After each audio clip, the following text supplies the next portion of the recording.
Bonjour et bienvenue, je m'appelle Faisal Afidi, formateur et coach en développement personnel et fondateur de Learning Coach. Dans cette vidéo, nous allons parler de la différence ou des points communs ou des interactions entre la psychothérapie et le coaching et surtout le coaching de vie, une question qui se pose assez souvent, que ce soit de la part des clients ou des bénéficiaires qui voudraient choisir entre psychothérapie et coach et notamment de la part de futurs coachs ou psychothérapeutes qui voudraient donc faire une formation et hésitent entre les deux démarches. On va donc analyser et voir de quoi il s'agit exactement.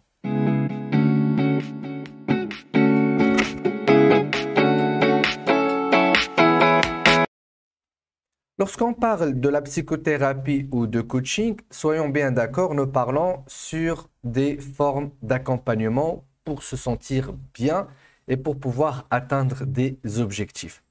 Ce qui s'est passé ou ce qui se passe en ce moment, depuis maintenant à peu près 70 ans, c'est que les techniques et les moyens d'accompagnement foisonnent un peu de, pas partout, mais d'écoles différentes et même de créateurs différents. C'est-à-dire, c'est un domaine qui est assez ouvert, le domaine de l'accompagnement et même de résolution de problèmes psychologiques, qui est assez ouvert et qui n'est pas en tout cas limité à une industrie qui doit investir sur de la recherche et du développement ou sur donc, le cadre académique qui doit donc ouvrir des laboratoires et travailler. Et du coup, ça a fait qu'aujourd'hui, on entend parler de psychothérapie, psychologie clinique, donc ça c'est des champs académiques, et puis du coaching avec tous ces champs qui sont ouverts et qui sont un peu en parallèle avec le monde académique. Donc voyons voir de quoi il s'agit. Pour pouvoir donc faire la différence entre psychothérapie et coaching, il va falloir qu'on puisse voir les choses un peu en perspective et en termes donc de historique du développement de chacun de ces deux disciplines.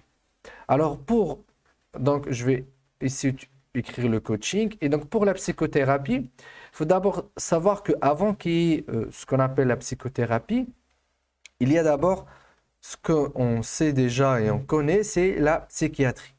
Alors, c'est quoi la psychiatrie et qu'est-ce que c'est qu'un psychiatre?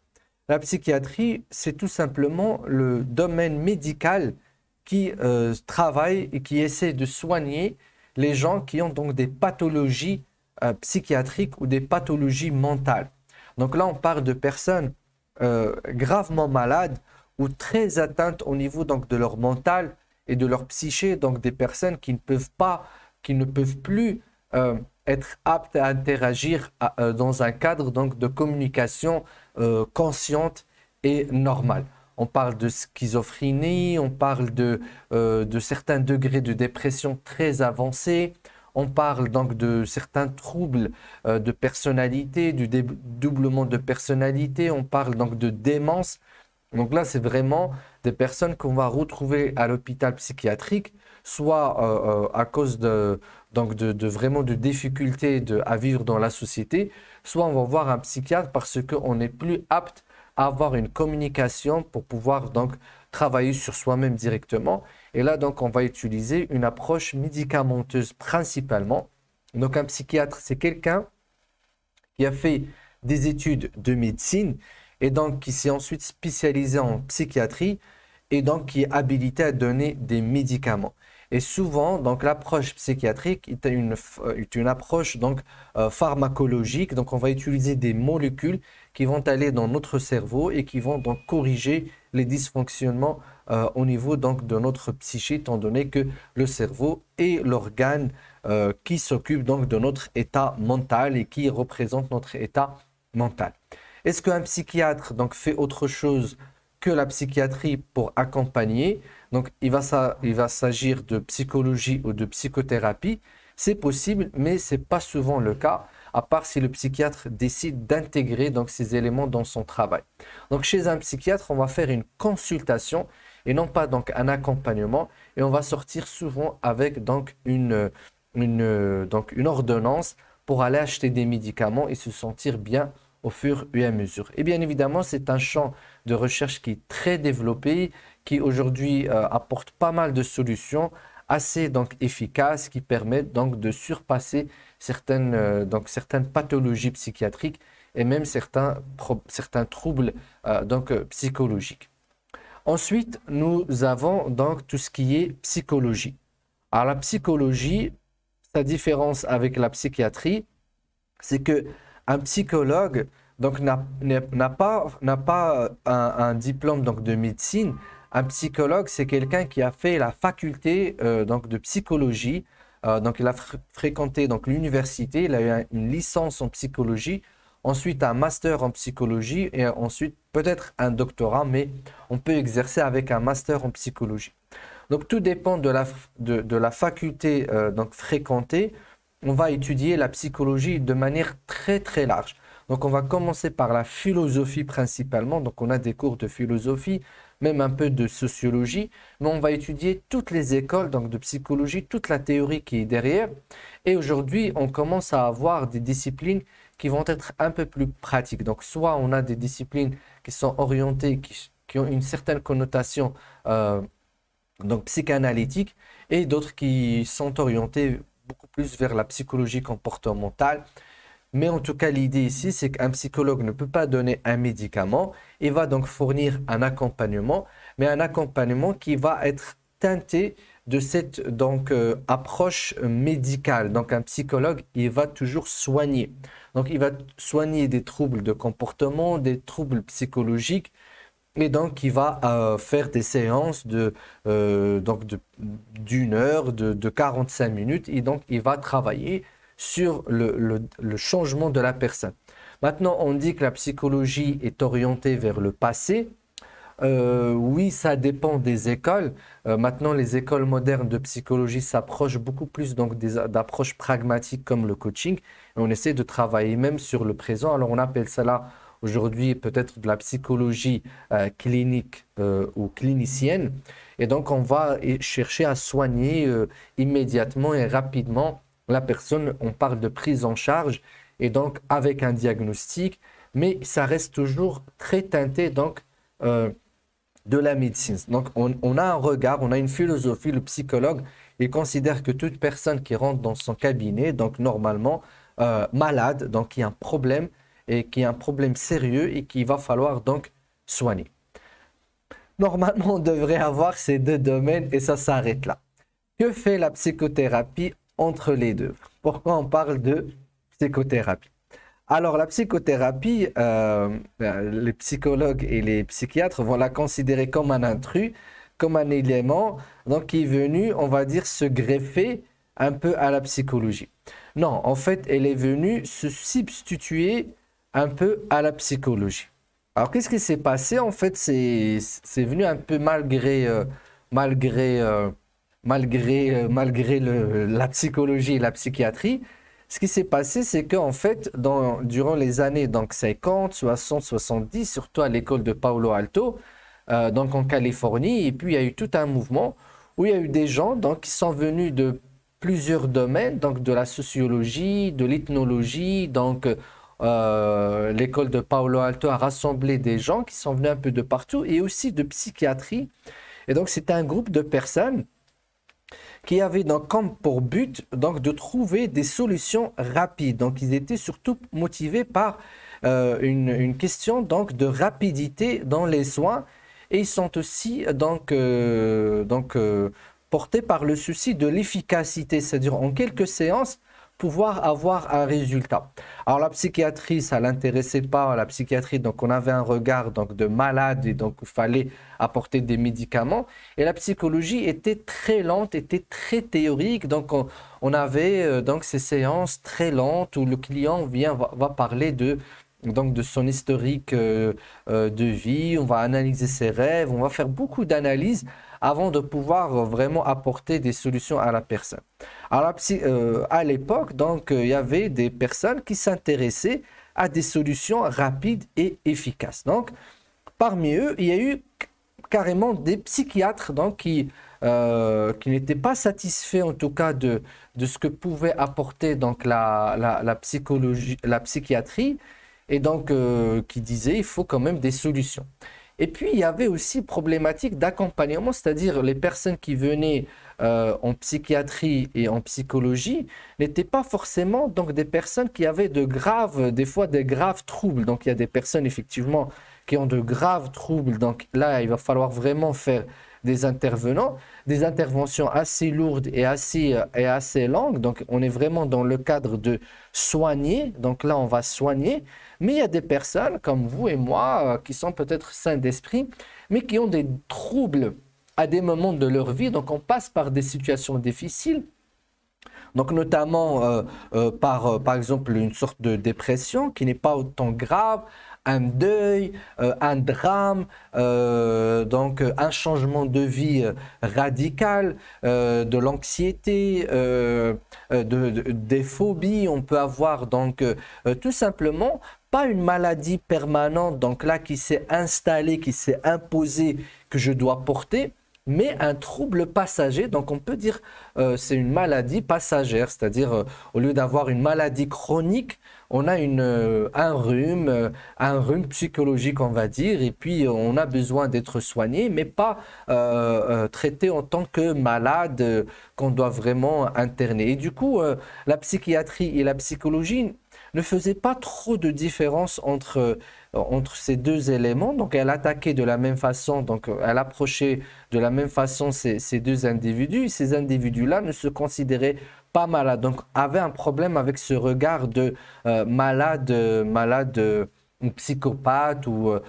Et donc, il fallait donc avoir d'autres approches. Alors, ce qui s'est passé, c'est que on a commencé à développer des approches. Donc, on va les appeler des approches thérapeutiques. C'est un peu comme, on va dire aujourd'hui avec la médecine douce, donc, ou l'homéopathie. On va développer donc des approches thérapeutiques assez rapides et efficaces pour traiter donc des problématiques très précises. Donc, pour traiter, on va dire pas uniquement, oui, on va dire ce sont des troubles ou des problèmes précis. Donc, des problèmes précis, voire même des problèmes graves. Donc, il y a aussi un rapprochement parce que ces approches voulaient s'attaquer aussi à tout ce qui est schizophrénie, dépression de 3e degré, et ainsi de suite. Et ce qui s'est passé, c'est que parmi les pionniers donc, de ces approches, il y avait des psychiatres. On va citer par exemple deux exemples. On va prendre par exemple pour l'hypnose. L'hypnose, elle a été utilisée comme un outil donc psychothérapie. À l'époque, on ne parlait pas encore de psychothérapie. Donc, c'est un outil. Donc, Milton Erickson, en étant psychiatre, il n'était pas très content de donner à chaque fois des médicaments. Il était anti-médicaments. Il voyait qu'il y avait des cas qu'on pouvait soigner sans des traitements pharmacologiques. Alors, il est tombé amoureux, il a découvert l'hypnose qui n'était pas très développée, donc qui était un peu laissé à la traîne en Europe. Donc, lui, il était aux États-Unis, il a développé cette approche, il a commencé à l'utiliser, mais vraiment avec beaucoup, beaucoup de malades, et donc avec aussi des personnes qui ne se considéraient pas malades et qui avaient beaucoup de résultats. Donc, il a écrit des articles, même scientifiques, sur l'hypnose, mais le corps médical donc, de psychiatre n'a jamais accepté donc, cette hypnose à l'époque. On parlait de charlatanisme, on parlait donc d'effets placebo. C'était anormal qu'on fasse dormir quelqu'un et qu'on lui parle et qu'il ouvre les yeux et qu'il se retrouve guéri. On n'était vraiment pas dans le cadre de malades, d'experts. Et puis, ces approches apportaient un regard nouveau de la personne. Ça se basait sur la philosophie, sur le potentiel humain, que chaque personne portait en elle-même les éléments de sa guérison, avait le potentiel de guérir. Un peu ce que prône la médecine holistique aujourd'hui et les médecines douces. Mais bon, il faut dire que la médecine conventionnelle, elle s'est développée, elle s'est imposée. Là, la psychiatrie n'a pas pu s'imposer autant. On a voulu d'ailleurs à Milton Erickson, on a voulu lui retirer plusieurs fois son certificat ou son agrément de médecin, donc de psychiatre. Mais bon, peut-être que le corps médical en psychiatrie n'était pas aussi puissant. Donc, comme en Europe, parce qu'en Europe, ils ont fait ça. Donc, au début de l'apparition de l'hypnose, elle a été vraiment interdite. Elle a même été, donc, les personnes qui la pratiquaient, donc on parle de Charcot et toute une compagnie, bon, on est au 19e siècle. Donc, elle était vraiment interdite et bannie, même interdite par la loi. Donc, c'était du charlatanisme. Donc, le corps médical à l'époque, il s'est redressé contre ces pratiques. Mais l'hypnose a trouvé un peu son chemin. Donc, il y avait tout un mouvement dans les années 50 aux États-Unis, donc de développement personnel et de potentiel humain, qui s'est saisi de ces outils-là, donc qui a donné la PNL comme un groupement d'outils. Et du coup, on a eu cette approche. On a un deuxième exemple, c'est Eric Berne, par exemple, qui a découvert ou qui a mis en place l'analyse transactionnelle. L'analyse transactionnelle est un outil également qui permet de régler pas mal de problèmes, donc de communication surtout, certes, mais qui ont un attrait psychologique. Et Eric Berne était aussi un psychiatre. Il a développé donc sa méthode dans son hôpital psychiatrique. Il a donc pu participer à des travaux et pousser beaucoup de psychiatres à adopter sa méthode et à écrire des articles scientifiques. Donc voilà une méthode qui est reconnue également en tant qu'outil donc pour traiter pas mal de problématiques et notamment la schizophrénie, dépression et ainsi de suite. Et en fait, ces deux exemples, il y a aussi la gestalt thérapie, donc il y a tous les outils développés donc, par Virginia Satir, il y a surtout l'école de Baptizan, donc l'école de Paulo Alto, donc qui a mis en place pas mal d'outils.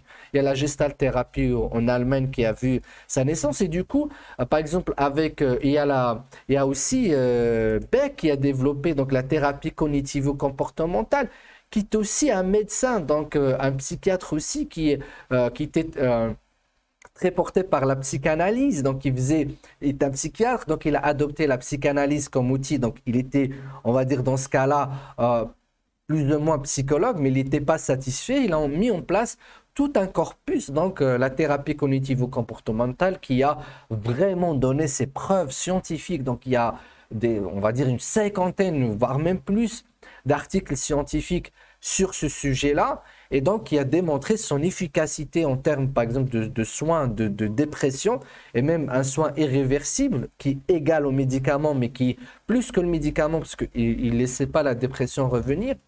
Et donc voilà, on a des approches donc, qui sont nées, toutes d'ailleurs, à la même époque, donc les années 50, 60 et 70.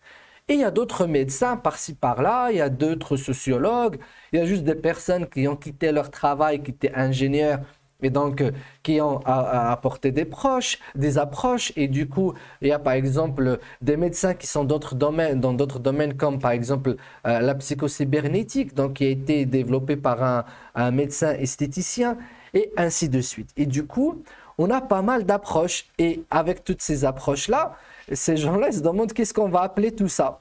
Quand on va donc dans un cursus académique, bah à l'époque, quand ça se développe, vous savez, chaque nouvelle chose, elle n'a pas forcément accès facile donc à l'université et à la médecine. Donc, on avait du mal à intégrer donc, ces approches.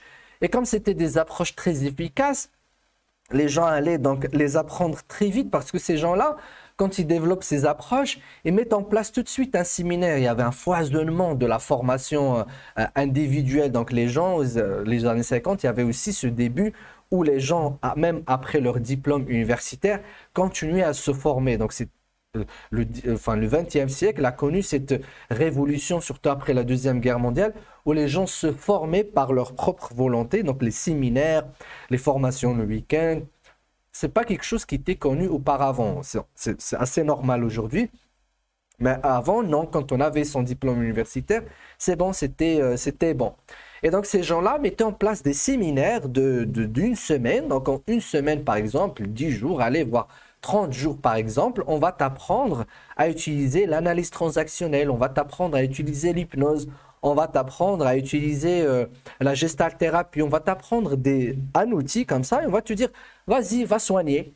Et donc, les gens partaient soigner. Donc, à partir de la Californie, ça a démarré. Après, ça s'est vraiment élargi. Tout de suite, c'est parti en Europe. Ça s'est développé très, très vite parce qu'il y avait un besoin des clients. Donc les gens venaient ouvrir une société de conseil, donc ouvrir un cabinet et commencer à soigner.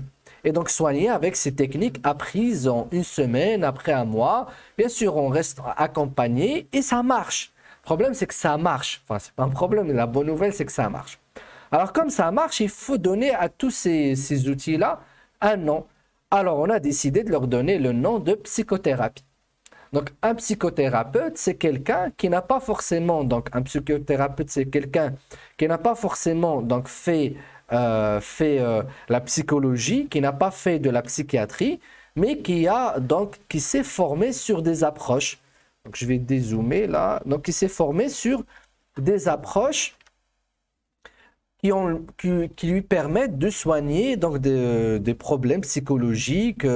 Bien évidemment, on ne peut pas toucher à la psychiatrie, c'est vrai, parce que la psychiatrie, donc là, on est vraiment sur une approche on est vraiment sur une approche de traitement médical. On ne peut pas donc toucher à cela. Alors, c'est vrai que le psychologue bénéficie d'une formation assez poussée sur tout ce qui est donc pathologie, psychopathologie, pour pouvoir donc distinguer entre les deux. Et les psychothérapeutes donc, vont prendre des cas beaucoup plus légers, donc de problèmes passagers, d'anxiété, de troubles, de dépression, degré 1 et 2. Donc, ils vont aller résoudre des problèmes de couple, des problèmes de communication, de stress, et ainsi de suite, qui nécessitent toujours une approche de soins.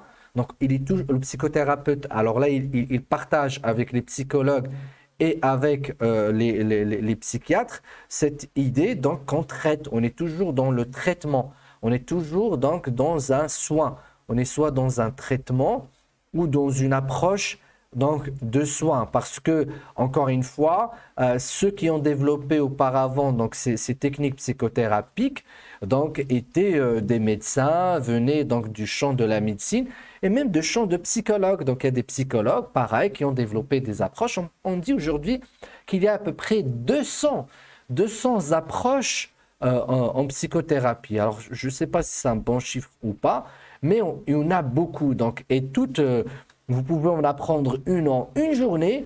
Vous pouvez apprendre le l'EFT, par exemple. Le l'EFT, c'est des techniques donc, de traitement de problèmes émotionnels par le toucher. Vous pouvez apprendre des techniques énergétiques aujourd'hui. Et tout ça peut rentrer dans la psychothérapie. Donc, tout traitement, soin rapide, efficace, pragmatique que vous pouvez apprendre sans passer ni par l'université, sans avoir de licence en psychologie, sans passer par la médecine, eh bien, est considéré comme une psychothérapie. Alors en France, il y a eu tout un mouvement de psychothérapeutes parce que ça a foisonné de partout. La psychothérapie est reconnue donc à travers donc des conditions. Il faut qu'un psychothérapeute, je pense, il doit suivre un cours de peut-être 50 heures ou 100 heures. Donc on peut aller sur Internet et voir l'ordre des psychothérapeutes et on va voir les conditions donc exigées par la loi pour pouvoir pratiquer la psychothérapie aux côtés de la psychologie. Du coup, il y a des psychologues qui vont aussi aller se former en outils, en approche, parce qu'il n'y a pas une seule formation de psychothérapie, pour dire, voilà, je suis psychologue et psychothérapeute. Il y a des psychiatres qui peuvent aller aussi se former à des outils de psychothérapie et donc avoir dans leur carte visite ou dans leur tableau d'accueil, voilà, je suis psychiatre et en même temps psychothérapeute. Et donc, un psychothérapeute, c'est quelqu'un qui peut avoir n'importe quel parcours, se former à un seul outil donc, de psychothérapie et se réclamer donc psychothérapeute. Je ne sais pas s'il y a d'autres pays où la psychothérapie est régie par les lois. Au Maroc, ce n'est pas régi par les lois. Aux États-Unis, ce n'est pas régi par les lois non plus. Et d'ailleurs, la psychanalyse de Freud est considérée comme une psychothérapie. Alors Freud, pareil, normalement, c'est un médecin, mais qui a développé donc une approche, qu'il a repris un petit peu de l'hypnose, mais après il a abandonné l'hypnose, et qui a développé sa propre technique, sa propre approche, qu'il a intitulée psychanalyse. Et du coup, psychanalyse est considérée comme une psychothérapie. Donc les psychanalystes ne sont pas des psychologues ni des psychiatres, ce sont des psychothérapeutes. Et du coup, donc, ça ouvre le champ vraiment pour que chaque personne puisse apprendre en quelques journées donc des techniques pour pouvoir soigner certains problèmes, certains troubles donc psychologiques et bien évidemment pas psychiatriques.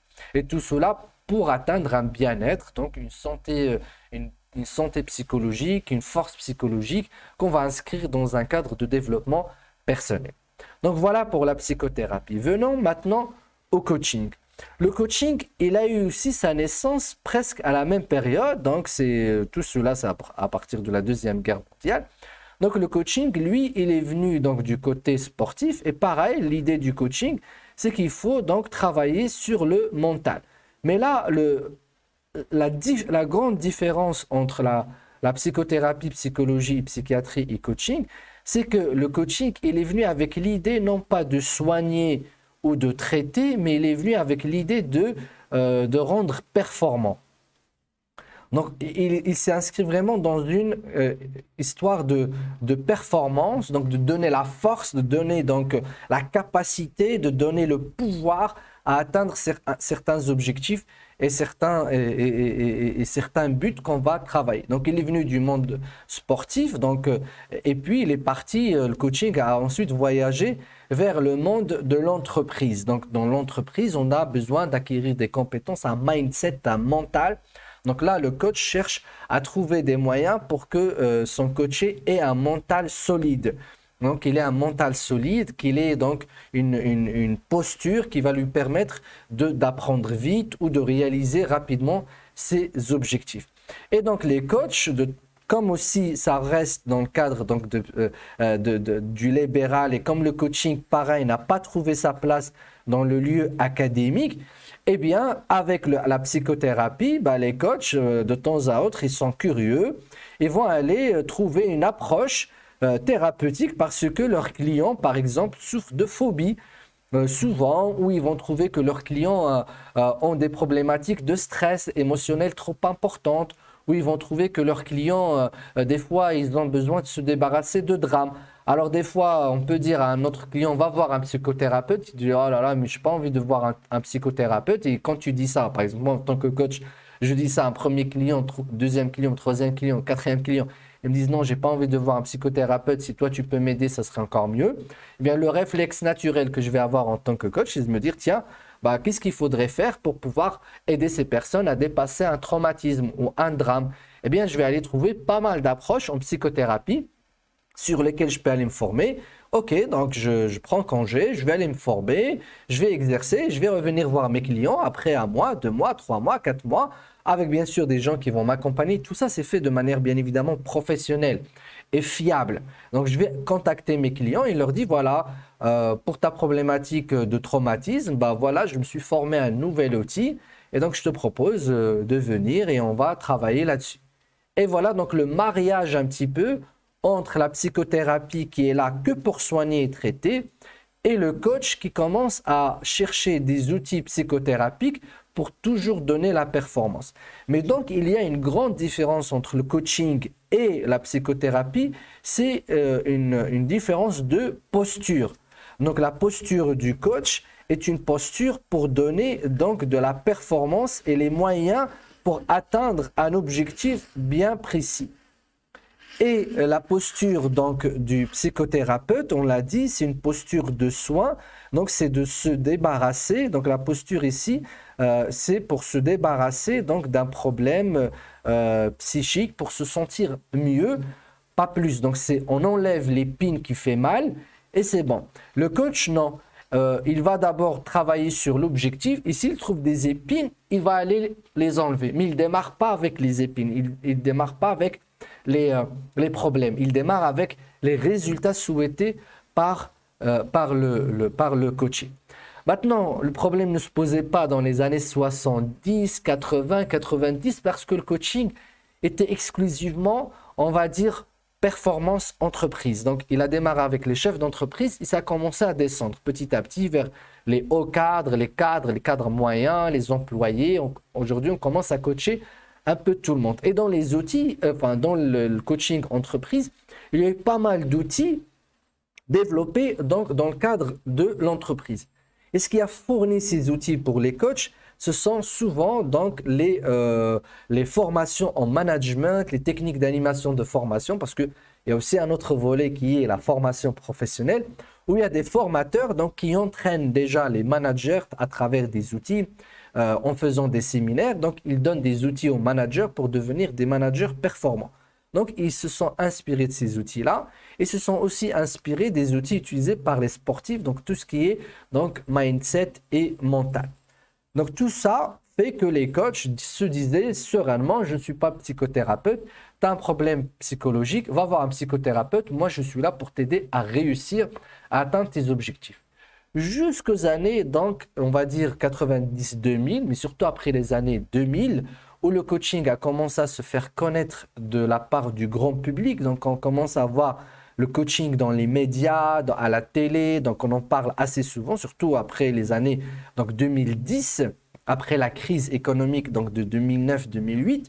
Les gens commençaient à chercher ce coach-là qu'ils ont rencontré dans l'entreprise, à l'avoir à titre personnel. D'ailleurs, moi, j'avais démarré donc, à cette époque-là, donc 2005-2006. Donc, à partir de 2008, 2009, 2010, les gens commencent à se dire, est-ce que je peux te voir à titre personnel? Est-ce qu'on peut se faire coacher en dehors de l'entreprise? Donc, il y a cette demande qui a commencé à se réclamer. Et du coup, ces coachs entreprises ont commencé à avoir une autre appellation qu'on pensait être une spécialité, mais désormais, nous, à Learning Coach, on considère cette approche comme la base du coaching, c'est le coach de vie. Donc, c'est quoi un coach de vie? Donc, c'est un coach qui va travailler avec une personne à titre personnel dans sa vie. Donc, il va travailler avec elle ses problèmes personnels. Alors, quand on va commencer à travailler sur des problèmes personnel, vous allez bien vous douter qu'on n'est plus dans la performance, gestion du temps, gestion des équipes, gestion des conflits, communication, charisme, encadrement, efficacité, tout cela. On sera vraiment dans des problèmes de cœur, d'émotion, de famille, donc d'historique. Et donc, on va commencer à se retrouver à traiter donc des troubles. Malgré nous, donc un coach de vie, il va se rendre compte que finalement, il va être affronté à des problèmes psychologiques. Et donc, il va être sollicité malgré lui pour donc des approches thérapeutiques. Donc, il va se retrouver à devoir faire de la psychothérapie malgré lui. Donc, parce que, bon... je ne suis pas malade, je trouve un coach qui me promet de me sentir bien, de sortir de ma dépression, de réaliser mes objectifs de vie. Mais en arrivant voir ce coach, à la première, deuxième, troisième séance, je trouve que j'ai de l'anxiété, je trouve que j'ai des phobies, je trouve que j'ai souvent du mal à gérer mon stress, je passe par un moment de deuil, je passe par un moment de transition. Donc ça a un impact psychologique. D'ailleurs, les coachs d'entreprise avaient ce problème avec leurs clients parce qu'ils voyaient des troubles et des problématiques psychologiques et donc ils n'avaient pas le moyen de le faire. J'avais ça quand je travaillais en entreprise, donc je voyais bien des défaillances au niveau de la psychologie de la personne qu'il faut avoir un accompagnement à titre personnel, mais l'entreprise ne peut pas fournir cela. L'entreprise, elle a un budget pour pouvoir développer les performances de ses équipes et non pas de traiter les petits bobos de chacun. Donc, souvent, on disait aux clients, va voir un coach de vie ou va voir un psychothérapeute. Et du coup, qu'est-ce qui se passe? Le coach de vie, il sera amené à faire pas mal de formations. Il va se retrouver sans se rendre compte à faire des formations pour intégrer dans sa démarche des outils psychothérapiques. Donc, finalement, un coach de vie est aussi un psychothérapeute. En tout cas, c'est notre conception à Learning Coach. Donc, on forme des coachs de vie. On forme des coachs de vie, donc on a besoin de leur donner des outils donc, psychothérapiques. Un coach de vie doit pouvoir, pour nous en tout cas, Learning Coach, on le pense fermement, un coach de vie doit pouvoir mener des séances de thérapie cognitivo-comportementale. Ça rentre dans le même cadre, c'est très proche et c'est la même matière de travail, c'est la pensée du client, donc il va falloir améliorer sa pensée. Donc, ça rentre dedans. Et puis, vous avez tout ce qui est analyse transactionnelle. C'est très utile. C'est très utile pour un coach de vie. Vous avez tout ce qui est hypnose. C'est nécessaire de plus en plus. Alors là, la tendance de 2020 et 2021, c'est que c'est la rapidité. Je veux y arriver vite. Les clients commencent à avoir des demandes comme je veux être traité sans trop angoisser à ma séance. Il y a des gens maintenant qui viennent, ils disent, est-ce qu'il y a moyen d'être traité sans que je parle trop? Et donc, voilà, l'hypnose, elle revient, elle va commencer à s'imposer. Et surtout avec les problèmes de tension, de stress, l'hypnose, elle va devenir un grand outil de travail. Donc, on a de l'hypnothérapie, le coach de vie doit les avoir. Maintenant, il y a toujours une grande différence entre le coach de vie et le psychothérapeute. C'est toujours cette histoire de posture. La posture donc du coach de vie, c'est toujours une posture orientée objectif. Il va toujours travailler avec un esprit performance. Il va avoir cette attitude où il va essayer de rendre son client plus performant face aux problèmes donc de la vie. Et pour cela, donc, il va l'aider tout simplement.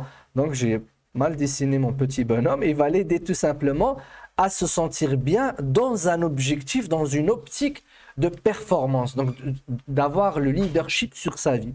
Un psychothérapeute, il va toujours rester dans sa posture de je t'ai soigné, va faire maintenant ce que tu veux dans ta vie, je parle en tant que psychothérapeute, on ne va pas parler projet de vie, on ne va pas intégrer les nouveaux soins dans le projet de vie, on ne va pas être axé sur un plan d'action, on ne va pas être axé sur une réalisation en dehors du problème. Je t'ai soigné, c'est bon. C'est un peu comme si vous allez voir un tailleur pour vous faire un habit et c'est bon. Donc là, il vous a fait votre habit, vous l'avez mis, il est bon, ça s'arrête là. Un coach, c'est un tailleur qui va en même temps vous faire un habit et qui va vous suivre qu'est-ce que vous allez faire avec et comment vous allez l'utiliser et à quel moment vous allez le mettre. Et vous allez revenir, vous allez lui dire je l'ai mis au travail, ça a donné ça. Il va voir la couleur, quel est l'impact de la couleur de cet habit sur l'entourage, qu'est-ce que ça donne. L'habit, pour lui, c'est juste une étape qu'il va intégrer dans un processus d'avancement vers des objectifs bien précis. Donc un coach de vie, il est plus large et il prend la psychothérapie juste comme un outil, mais pas en tant que fin, en tant que soi. Ça veut dire que je vais travailler avec quelqu'un pour pour soigner sa phobie ou éliminer ses angoisses, mais c'est pas au moment où on a éliminé la phobie ou on a éliminé les angoisses que le coaching s'arrête. Non, on continue toujours parce qu'on a enlevé la phobie et les angoisses, juste parce que nous avons un objectif à atteindre. Imaginons, vous avez un commercial qui voudrait, par exemple, réussir dans sa vie professionnelle, il veut avoir des capacités de communication. Il s'avère que ce commercial-là, il a une phobie d'ascenseur et il ne peut pas monter dans les ascenseurs. Et la majorité des entreprises qu'il va visiter, il y a un ascenseur et c'est avec une grande peine qu'il monte à chaque fois les escaliers. Il transpire et ce n'est pas bon pour rencontrer ses clients dans cet état.